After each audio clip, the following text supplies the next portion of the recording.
उदयपुर के भाजपा सांसद मन्नालाल रावत शनिवार को अपने डूंगरपुर दौरे के दौरान धर्मांतरण विरोधी बिल को लेकर भारत आदिवासी पार्टी के सांसद राजकुमार रोत पर जमकर बरसे। उन्होंने रोत को आदिवासियों और उनकी संस्कृति का सबसे बड़ा दुश्मन बताते हुए उन पर ईसाई विचारधारा पर चलने का आरोप लगाया। सर्किट हाउस में मीडिया से बातचीत करते हुए सांसद मन्नालाल रावत ने कहा कि जब देश की संसद में वक्फ संशोधन अधिनियम लाया गया था तब बीएपी सांसद राजकुमार रोत ने उसका विरोध किया था। उन्होंने कहा कि उस समय रोत एआईएमआईएम प्रमुख असदुद्दीन ओवैसी और आतंकवादियों को फंडिंग करने वाले एक सांसद राशिद के साथ खड़े थे। रावत ने आगे कहा कि सुप्रीम कोर्ट के निर्देशों के बाद जब सरकार ने कोटे में कोटा आरक्षण की व्यवस्था लागू करनी चाहिए तो रोत ने जनजातियों के हक का विरोध किया। उन्होंने आरोप लगाया कि जब राजस्थान विधानसभा में धर्मांतरण विरोधी विधेयक पेश किया गया तो बीएपी के विधायक इसके विरोध में खड़े हो गए। सांसद ने कहा कि ये लोग समाज के ठेकेदार बनकर जनजातियों की संस्कृति को नुकसान पहुंचाना चाहते हैं। उन्होंने रोत के विचारों को कैथोलिक चर्च, रांची के पादरी वेरियर एल्विन और अंग्रेजों के विद्वान मैक्स मूलर से प्रेरित बताया और कहा कि यह जनजाति समाज के साथ एक पाप है जिसे वे स्वीकार नहीं करेंगे। सांसद ने धर्मांतरण के कारण आदिवासियों को हो रहे नुकसान पर भी बात की। उन्होंने दावा किया कि अनुसूचित जनजाति को मिलने वाले आरक्षण का 72%, छात्रवृत्तियों का 70% और विकास अनुदान का 68% लाभ धर्मांतरित लोग उठा रहे हैं। उन्होंने इसे आदिवासियों के हक को छीनने वाला और अनैतिक बताया। रावत ने कहा कि 22 राज्यों में धर्मांतरण के विरोध में आंदोलन चल रहे हैं और समाज चाहता है कि अनुसूचित जाति की तर्ज पर ही एसटी की परिभाषा हो।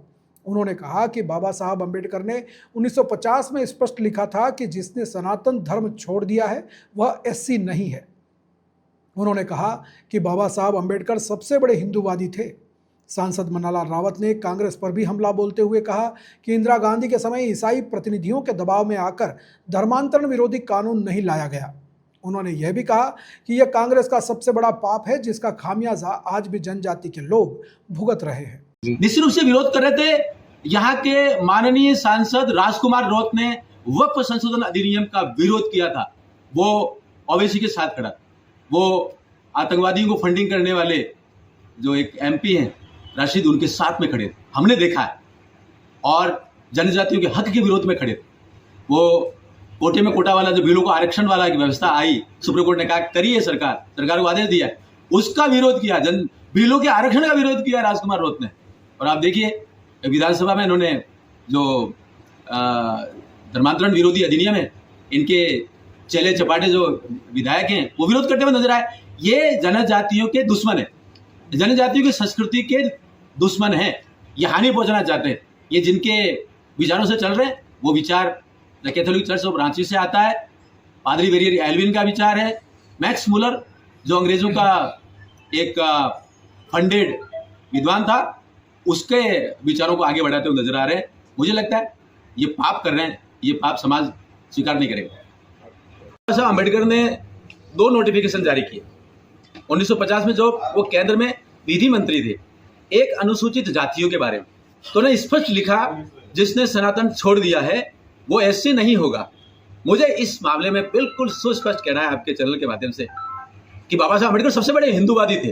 उन्होंने सनातन धर्म, संस्कृति, परंपरा का ध्यान रखा, लेकिन षड्यंत्र पूर्वक कुछ लोगों ने जो एसटी की परिभाषा थी उसको खुला रख दिया, ये कंडीशन नहीं डालने दी। आज कांग्रेस के एक महान नेता हुए कार्तिक बाबू को नमन करते हैं। उन्होंने ये प्रश्न इंदिरा गांधी जी के सामने रखा था, लगातार संघर्ष किया, लेकिन इंदिरा गांधी और बाकी सारे लोग जो हैं ईसाइयों के 50 जो प्रतिनिधि थे और नागालैंड मेघालय के मुख्यमंत्री थे तत्कालीन काल में, उनके दबाव में आकर और उनकी धमकी कि हम अगर आपने एसटी में ये जो धर्मांतरित लोग बाहर निकाल दिए तो हम एक अलग देश की मांग करेंगे, उस धमकी के दबाव में आकर कांग्रेस ने एक बड़ा पाप किया जिसको जनजाति समाज भुगत रहा है।